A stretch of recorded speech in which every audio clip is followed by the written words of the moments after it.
أعوذ بالله من الشيطان الرجيم. بسم الله الرحمن الرحيم. الحمد لله رب العالمين، والصلاة والسلام على أشرف الأنبياء والمرسلين سيدنا محمد وعلى آله وصحبه أجمعين. أما بعد، السلام عليكم ورحمة الله وبركاته. Ang lahat ng papuri at pasasalamat ay nararapat lamang sa tunay at nag-iisang dakilang tagapaglikha, walang iba kundi ang Allah subhanahu wa ta'ala.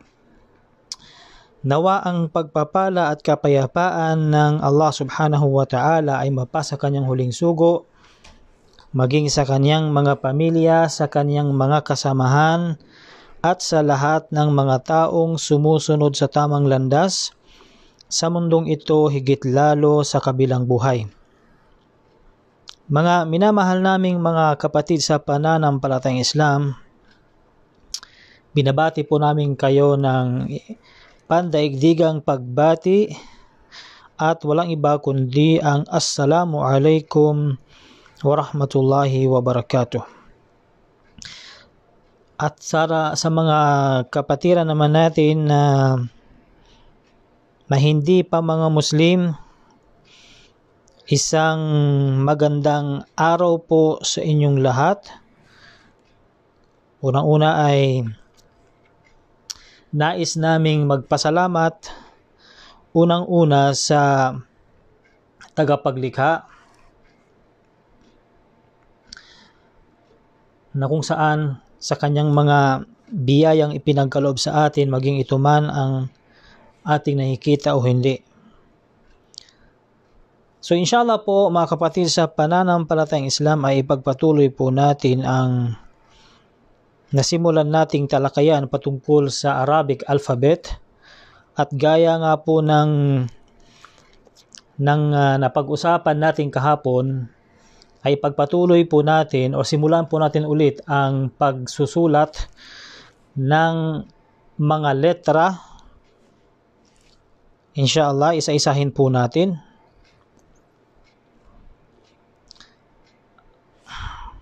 Para po makasabay ang mga kapatiran natin na mga sumusubaybay sa atin. Masaglit lang po.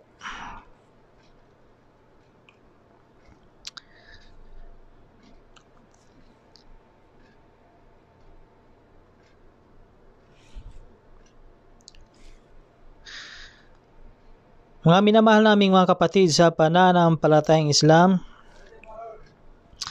una po sa lahat ay gusto po naming magpasalamat sa tagapaglikha sa mga opportunities na binigay sa atin. Nawa ay tanggapin ng Allah subhanahu wa ta'ala ang mga mabubuting gawain natin. Allahumma amin. At nawa ay gantimpalaan din po kayo ng Allah subhanahu wa ta'ala sa inyong walang sawang pagsubaybay sa amin. So, gaya nga po ng aking sinabi kahapon na umaasa po kami na nawa ay makabisado na ng ating mga kapatiran ang alphabet para po makamove tayo sa susunod na mga hakbang po natin.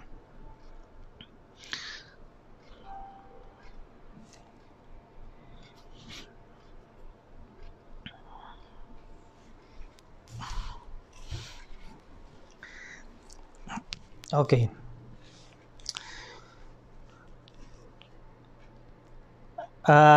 Assalamualaikum warahmatullahi wabarakatuh sa ating mga viewers. So inshallah po ay pagpatuloy po natin ang pagsusulat ng Arabic alphabet, at bago po yan ay nais ko po munang pasalamatan ng ating mga viewers sa kanilang pagsubaybay sa atin. Nakakamangha po kasi talagang nararamdaman natin na talagang napakarami sa mga kapatid natin ang may kagustuhang makapag-aral hinggil sa ating pananampalataya. At isa na nga po dito ang ang pag-aaral sa wikang Arabic.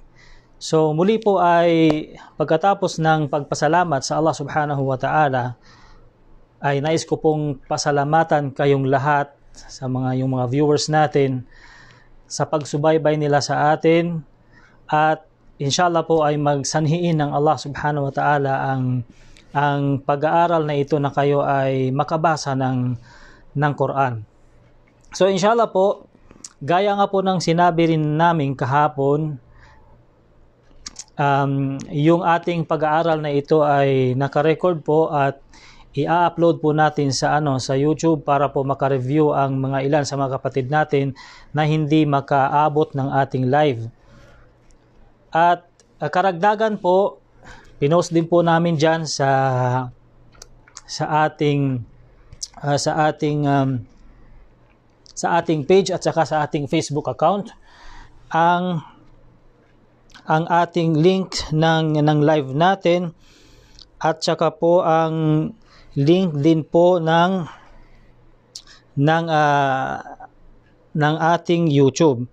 So gumawa po kami ng nag-live po kami mismo sa YouTube. So pinost po namin diyan. Okay, pinost po namin diyan mismo sa ating Facebook account at saka sa YouTube. Pwede niyo rin pong panoorin.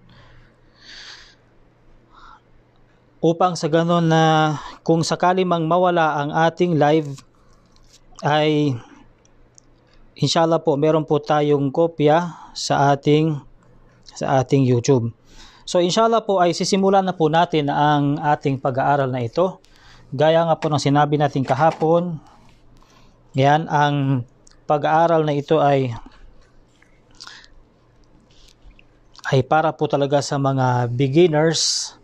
Okay, lalong-lalo doon sa mga talagang gustong matuto sa ating pag-aaral. Kita ba ako diyan, bro? Okay, sakto lang. Okay. So inshallah, yan, gumawa na po kami ng napakalaking papel para po sa inyo, at para po maisulat din po namin ng maayos ang mga letra. Okay. So gaya po ng sinabi natin kahapon, sisimulan po natin ito sa tinatawag na alif, kung papaano po natin isulat. Yung ginamit po kasi natin kahapon na panulat ay ito lang po, yung maliit lang. Okay? Yung maliit lang na pen. So ngayon po, para po kitang-kita ninyong lahat, ay gagamitin na po natin ang mas malaking pen pa. Ayan, para po kitang-kita nyo po. So ngayon po ay titingnan nyo po kung papaano natin isulat ang bawat letra. Pero bago pala yan, nais ko munang i-review pala yung ating mga letters. Okay, so sabayan nyo po kami, banggitin nyo po ang mga letters. Okay, magsimula po tayo. Alif. Alif. Alif. Alif. Ba. Ba. Ba. Ba. Ta. Ta. Ta. Ta. Tha. Sa. Tha. Sa. Jim. Jim. Jim. Jim. Ha. Ha. Ha. Ha. Kha. Ha. Kha. Ha. Dal. Dal. Dal. Dal. Zal. Zal. Zal. Zal. Ra. Ra. Ra. Ra. Zai. Zai. Zai. Zai. Sin. Sin. Sin. Sin. Shin. Shin. Shin. Shin. Sad. Sad. Sad. Sad. Dad. Dad. Dad. Dad. Ta. Ta. Ta. Ha. Va. Da. Va. Da. Ain. Ein. Ain. Ein. Ghain.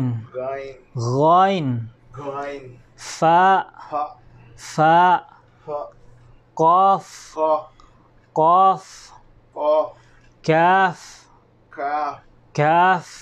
Ka. lam, lam, lam, lam, mim, mim, mim, mim, nun, nun, nun, nun, ha, ha, ha, ha, waw, wow, waw, wow, ya, ya, ya. ya. Okay, so jazakumullah khair po sa inyong pagsabay. So ulitin po natin kahapon kasi kahapon maliliit po ang mga letters. So inshallah po ay lalakihan na po natin ang pagsulat para po makita ninyo. So ang gagawin nyo po ay sabayan nyo po ako, magsulat din po kayo dyan sa inyong mga papel. Okay? Lalakihan ko po ang mga letra para po masundan po natin. Okay? So ang unang-unang isusulat po natin ay ang alif. Okay? So napakalaki po ng ating board at saka ng ating pen. Okay?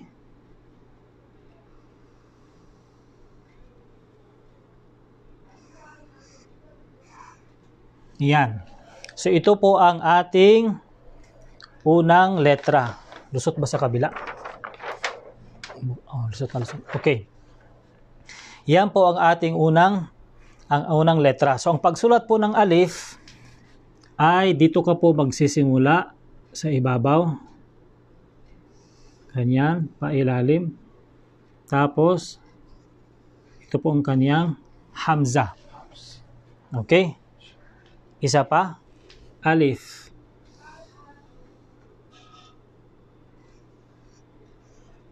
Yan. Okay, isa pa po. Para po ma-practice tayo. Alif. Yan. Isa pa. Alif. Alif, Anong pangalan ng letter na to? alif, Alif. alif, Okay, tandaan nyo po Alif. alif, Alif. Yan.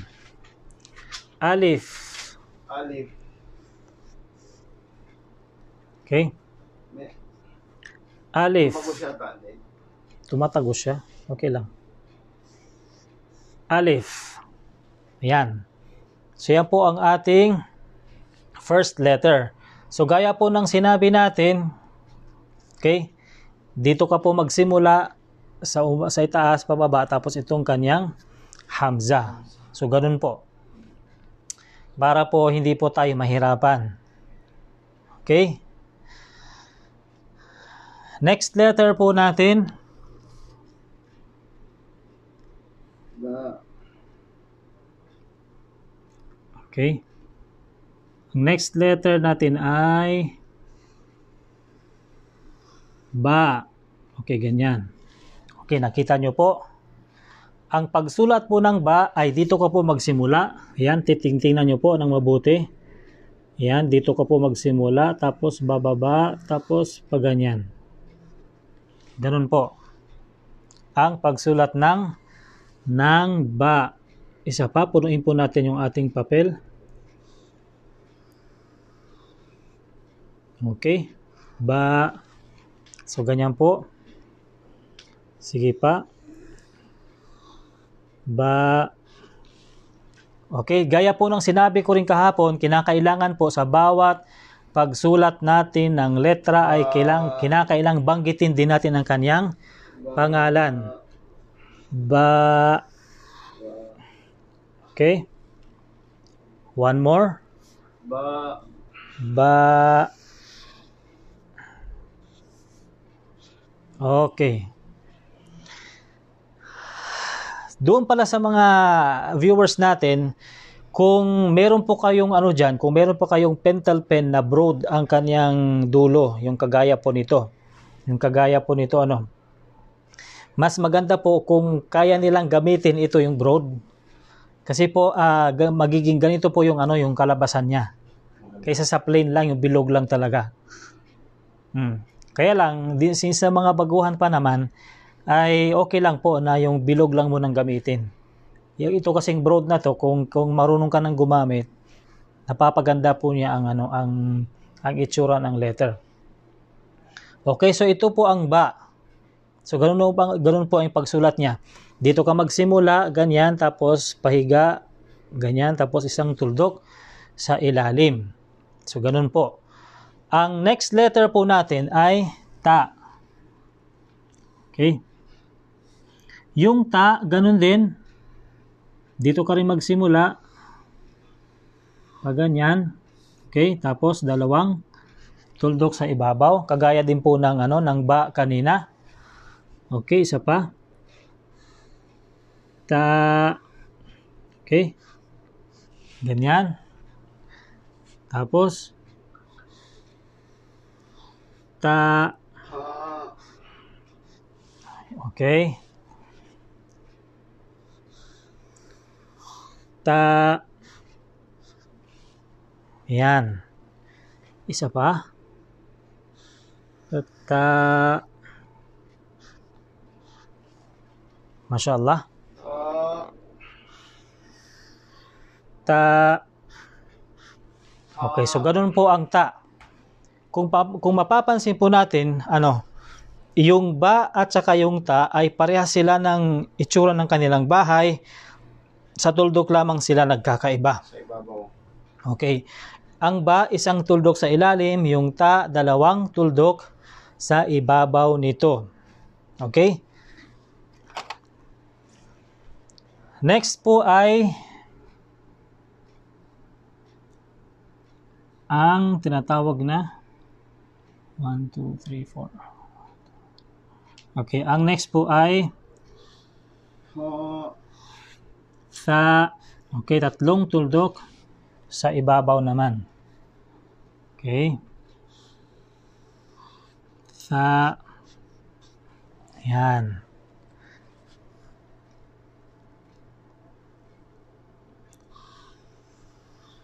Sa, okay.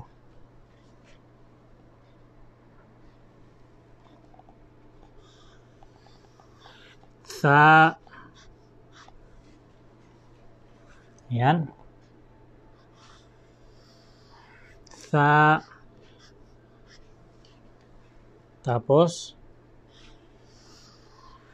sa, okay. Ang letrang ito, yung tatlong ito ay gaya po ng sinabi natin, sila po ay pare-parehas po ng kanilang mga bahay. Yung ba, yung ta at saka yung tha. Parehas lang po yan. Ang pinagkaiba lamang nila ay kanilang mga tuldok. Kasi kung titinan po natin, ang ba, yung itsura ng bahay niya parehas. Yung ta, parehas din. Yung tha, parehas din. Saan sila nagkaiba? Sa tuldok. Yung ba, isang tuldok sa ilalim. Yung ta, dalawang tuldok sa ibabaw. Yung tha ay tatlong tuldok sa ibabaw din nito. Okay? So, ito po yung alif. Alif. Okay, ito po yung ba. Ito po yung ta. Ito po yung tha. Yan. Okay po. Malinaw po ba sa ating screen? Malinaw. May Mashallah, ang ganda ng penmanship ni Ustad.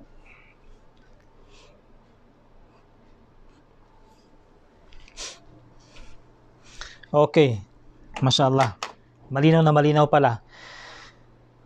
So, ganun lang po ang pagkakasulat nila. So, kinakailangan sanayin po natin yung ating mga kamay. Okay, kailangan relax lang. Huwag po nating tigasan ang ating mga kamay. Lambutan lang po natin. At ganun din po yung ating mga dila, lambutan lang po, wag nating tigasan. So, kung lalagyan po natin yan ng mga vowels, okay? Pag isang guhit dyan sa ibabaw, a. Okay? Ito naman, itong sa ilalim, yung i.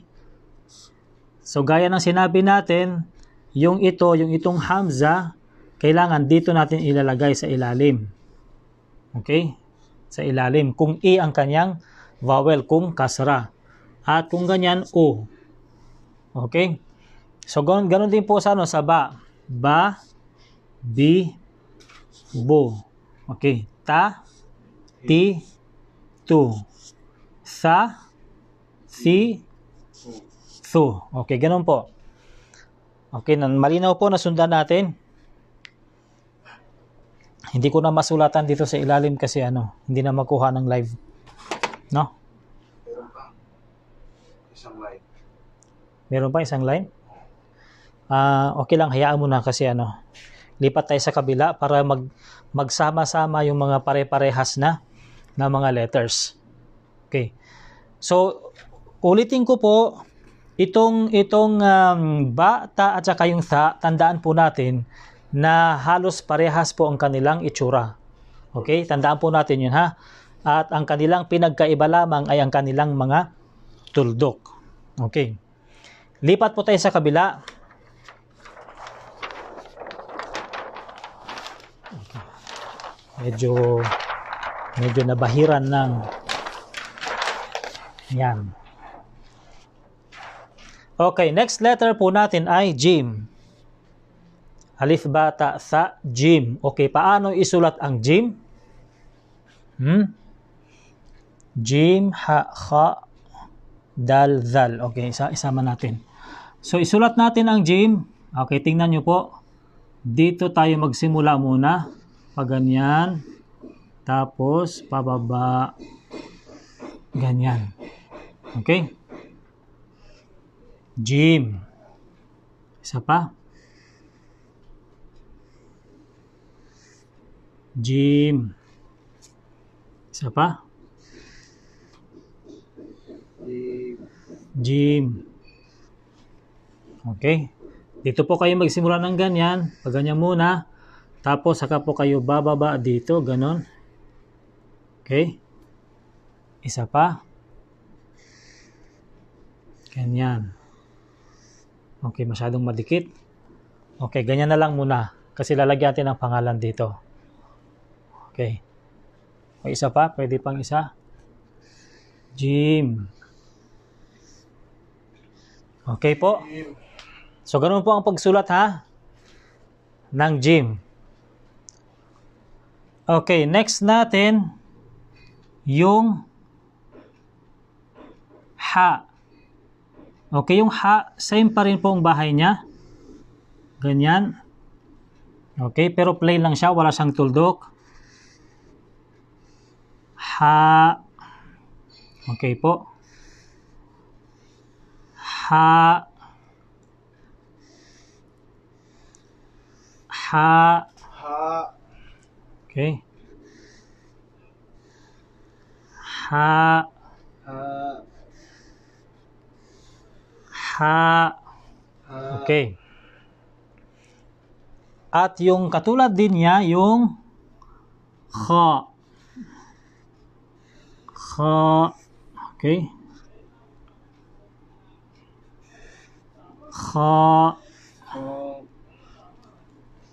Okay.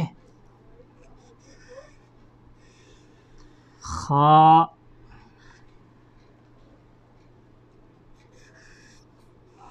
Kha. Okay, sa bawat pagsulat natin, banggitin po natin ang kanilang pangalan. Kha, para po sabay na nakakabisado natin. Khalid. Kha. Okay. One more. Kha. Okay. Okay, dito po mga kapatid, tingnan nyo po ng mabuti, ha. Yung itong jim, yung ha, at saka ang kha. Yan po. Kung titingnan po natin itong mga letrang ito, yan, ay parehas po ang pagkakasulat ng kanilang mga bahay. Okay, yung ito po, yung jim, yung ha, at saka yung kha. Okay, saan ka magsisimula? Kaya na sinabi natin, dito maganyan ka, tapos saka magpailalim ng kanyang buntot. Ang jim, ang ha, at saka yung kha ay pare-parehas po sila ng bahay at parehas din po sila ng pagsulat, ngunit mag-iiba sila sa kanilang mga tuldok. Yung jim, mayroong isang tuldok dito sa loob. Yung ha, plain lang po siya.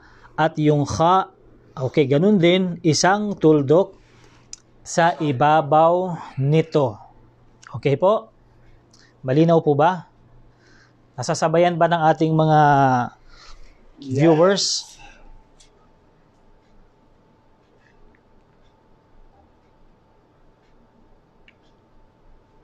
Mashallah.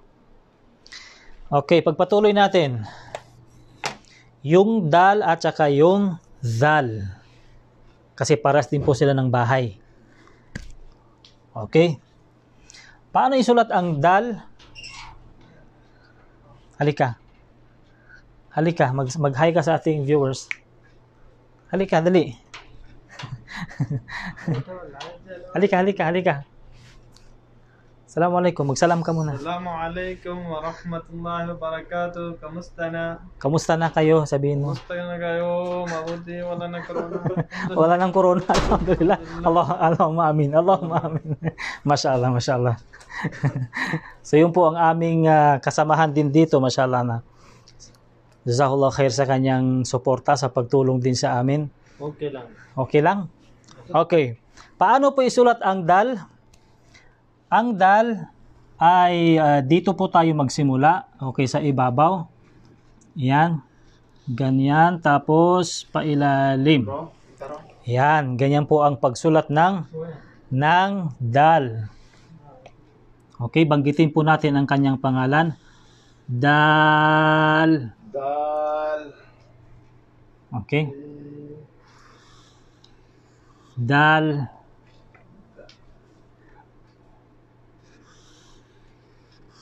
Dal. Okay. Dal. Sawi share. Sawi share. Okay. Anta share? Facebook anta? Yalla.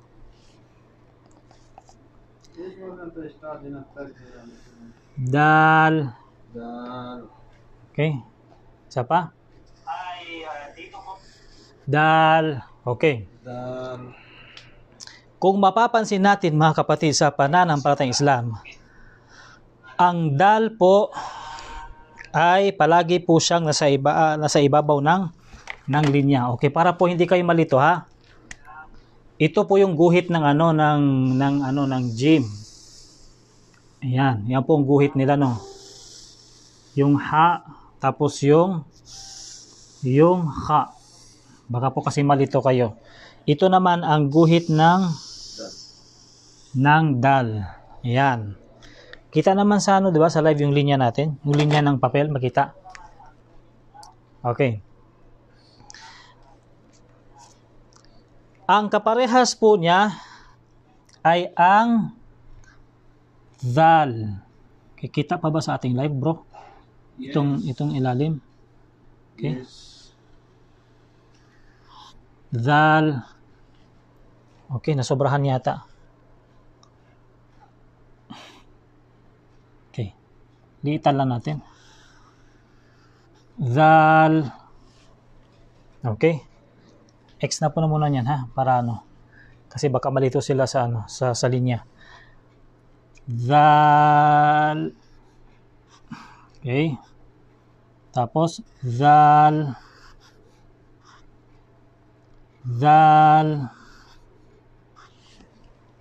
Okay. Ibabaw pa rin yan, no? Sa ibabaw pa rin ang linya yan. Katulad ng dal. Dal. Okay. Dal. Okay. Sa ibabaw pa rin po ng linya. Hindi siya pwedeng bumaba. Kasi once na bumaba siya, malilito ka na. Baka yun ang kamukha ng ng ra at saka yun ng zay. Okay. So palagi po silang sa ibabaw ng linya. Ito po yung dal natin. Dal. At ito po yung zal. Ayan. So kung pansinin po natin mga kapatid sa pananampalatayang Islam, yung dal po at saka yung zal ay parehas po ang pagkasulat ng kanilang bahay. Yung ganyan po Okay, yung dal at saka yung dal. Yung dal, plain lang siya, walang tuldok, at ang dal ay merong isang tuldok sa ibabaw nito. So, tandaan po natin yon para hindi po tayo malilito mamaya. Kasi pag once na nag-rumble-rumble na sila sa loob ng sentence, ay doon natin sila makikilala. Okay po? Malinaw?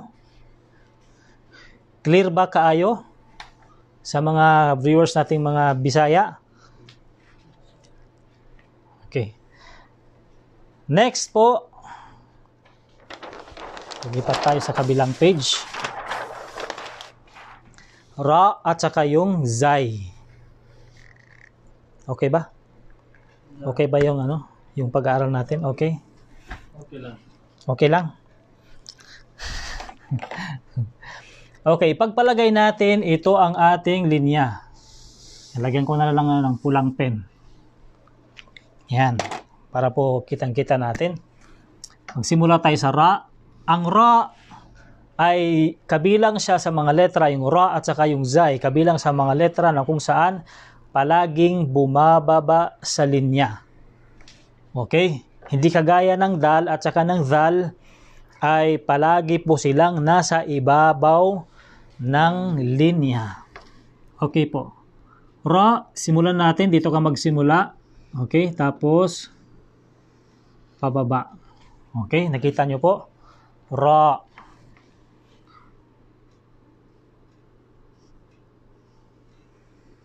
Ra. Okay? Ra.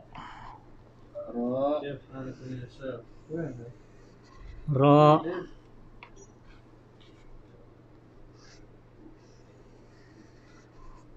Ra. One more. Ra. Okay, ganun po ang ra, Isa pa. Para masanay tayo. Ra. So, sinabi natin na ito po ang pinakalinya niya. Yung may pula po na na pentel pen. So, hindi po siya natin pwedeng isulat sa ibabaw, Kailangan bababa siya sa linya. Kasi pag once na sinulat natin yan sa ibabaw, ay magiging dal na po siya. Wala na po silang pinagkaiba ng dal.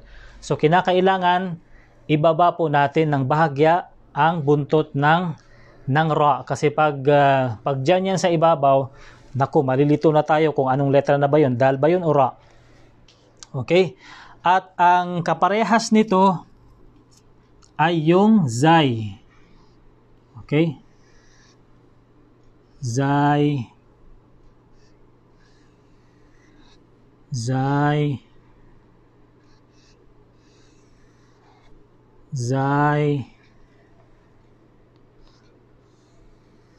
Zay. Okay? Zay. Zay. One more. Zay. Ayan po So itong dalawang letrang na ito ay magkatulad po sila ng kani-kanilang bahay. Ito po ang ra at ito po ang zay. Okay po, malinaw? Malinaw po ba? So gaya ng sinabi natin, tandaan natin ang dalawang letrang ito ay palagi po silang bumababa sa may linya. Na hindi po kagaya ng ng dal at saka yung zal, palagi po silang nasa ibabaw ng linya. Para po kapag pumasok sila kahit sa dugtong-dugtong ay mabilis nating ma-identify kung anong letrang ginabasa natin. Okay po, malinaw?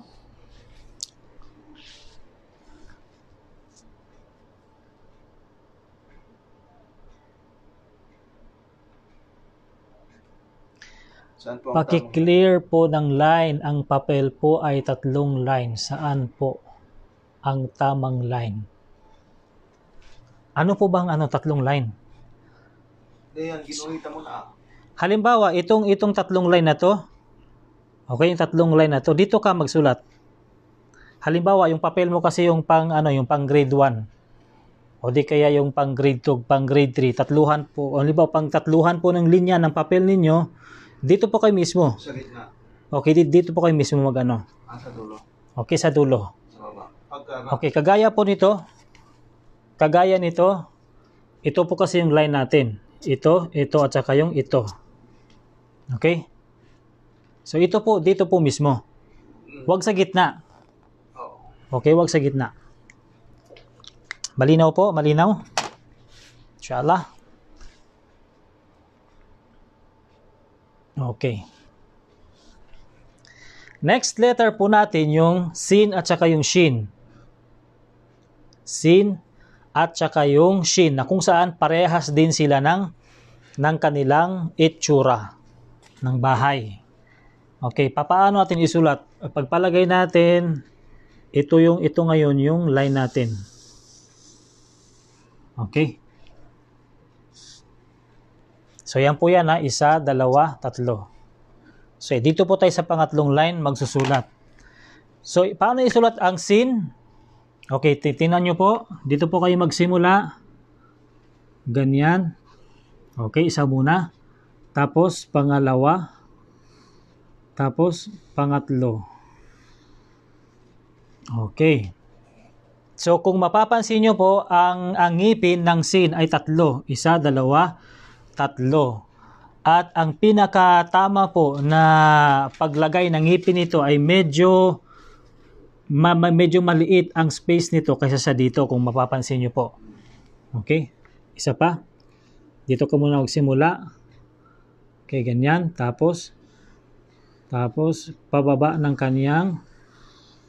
kanyang buntot. Okay? Isa pa. Sin.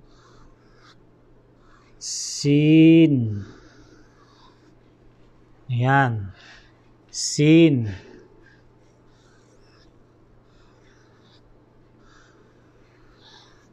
Okay po. So, ganun po ang pagsulat ng sin. Ganun din po sa shin. Okay? 1, 2, 3. Okay, meron na siyang 3 tuldok saan? Sa ibabaw nito mismo. Shin.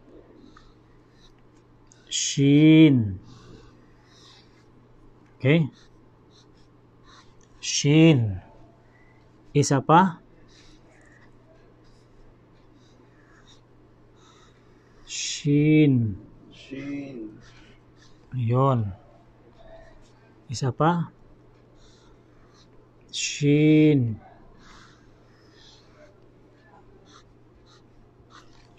One more. Shin. Ayun. So, ganun po ang pagsulat ng sin at saka ng shin. Okay, lagyan natin ng pangalan. Sin. Tapos, ito ang shin. Ayun. So, pati yung mga maliliit na bata, pwede dito eh. Pwede nating isama sila dito sa pag-aaral na to, no? Para, kasi yung mga bata talagang mas mabilis sila makakuha ng lecture. Okay?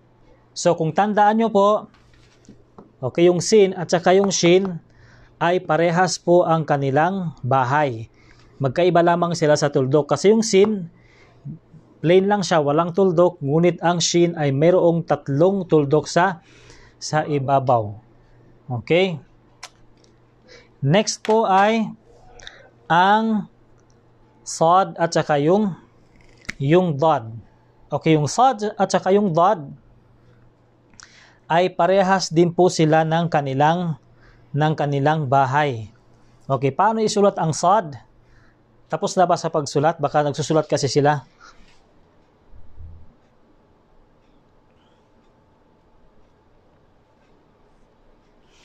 Okay.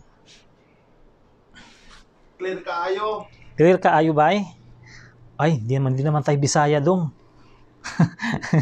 Di naman tayo mga Bisaya dong. Okay, yung sad.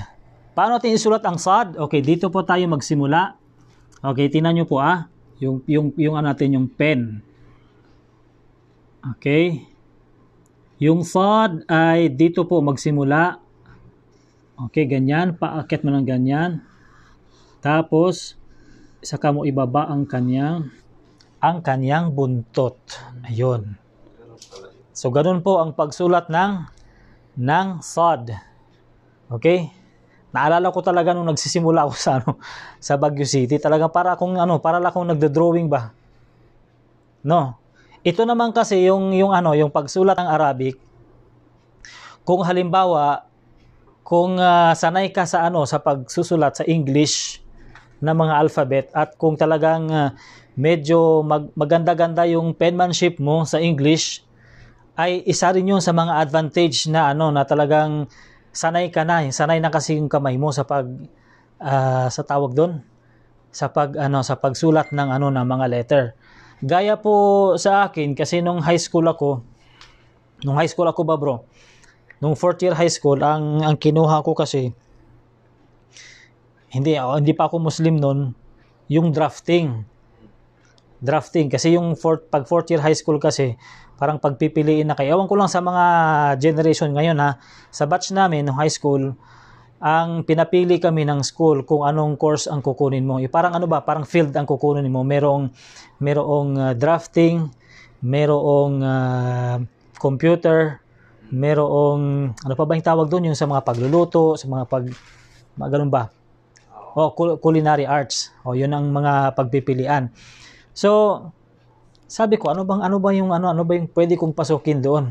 Hindi naman ako mahilig sa computer, hindi naman ako marunong sa computer. Kasi taga-bukid nga, walang computer sa bukid, di ba? Yung cellphone pang Alcatel, di ba? Tapos yung culinary arts, wala rin alam sa sa mga pagluluto, mga ganun ba? So no choice kundi pasukin ang drafting. Yung drafting, ang sakop ng drafting, yung painting, okay, yung mga pag-design ng mga bahay, paggawa ng mga ganun ba. So yung mga yung mga letter din, so napapag-aralan. Kung kaya pagdating dito sa Arabic, na-apply natin yung skill na yon, kung kaya hindi tayo nahirapan sa sa pagsusulat. Okay, continue po natin. Paano ulit isulat ang sad? Okay, tingnan nyo po ng mabuti. Dito ka po magsimula, paakyat. Okay, tapos pag ganyan, tapos yung kanyang buntot ay saka mo ibabaliin. Okay, masyadong malayo yung agwat nila. Okay, isa pa. Okay, ganyan po ang pagsulat ng sad. Isa pa. Okay, ganyan. Dito tayo magsimula. Tapos, saka natin ibaba ang kanyang buntot ng bahagya. And one more. Ayun. So, ganun po ang pagsulat ng sad. Yung dad, same din siya. Okay, sulat natin yung dad. Okay. Dad. Okay, may tuldok lang siya sa ibabaw. Okay po. Again. Dad. Okay, pasensya na kung hindi talaga maganda yung writing natin, no. Dad. Ayan. Again. Dad. Ayun. One more. Dad. Okay, so kung papansinin po natin, ayan no, ang itsura po ng sad at saka ng dad, mga kapatid, okay, ito yung sad at ito ang dad. Okay. Kung tingnan nyo po natin ang kanyang itsura, yung itong dalawang letrang ito, yung sad at saka yung dad, ay parehas po ang kanilang figure. Okay, yung kanilang bahay. May nagtatanong sa ibabaw o sa saan? line? Ay sa ibabaw po ng linya yan. Okay, hindi natin nalagyan ng linya. Sa ibabaw ng linya. Okay? Yung buntot niya nasa baba. Yung buntot, yes, nasa baba po. Bahagyang bababa sa linya. Okay po?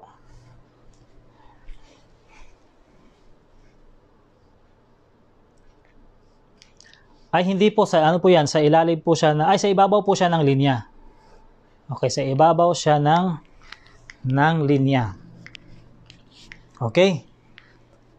Okay, ulitin ko po, tingnan nyo, yung ra at saka yung zay ay kabilang itong dalawa sa mga letra na kung saan palaging bumababa sa linya. Take note, ano?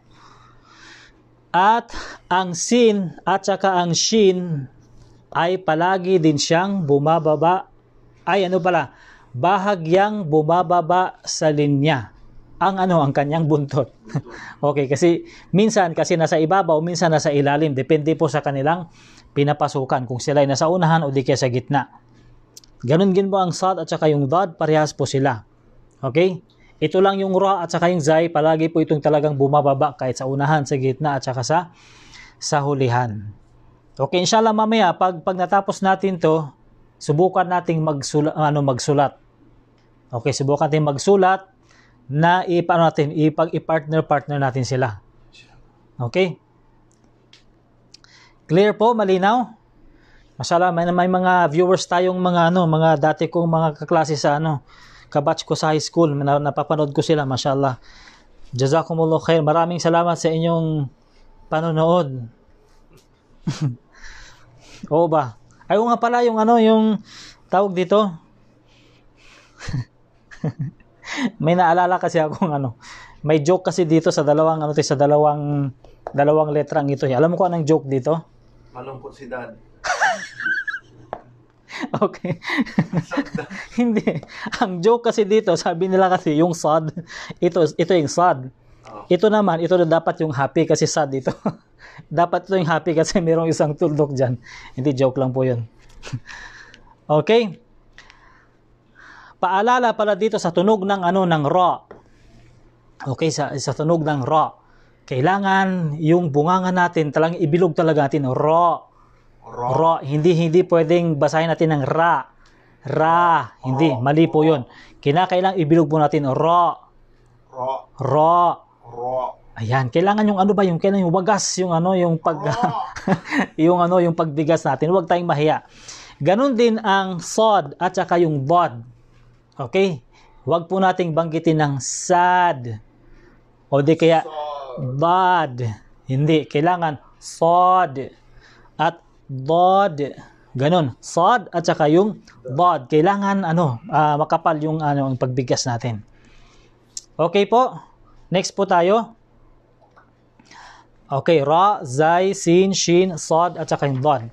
Next po natin, talagang tagos sa likod .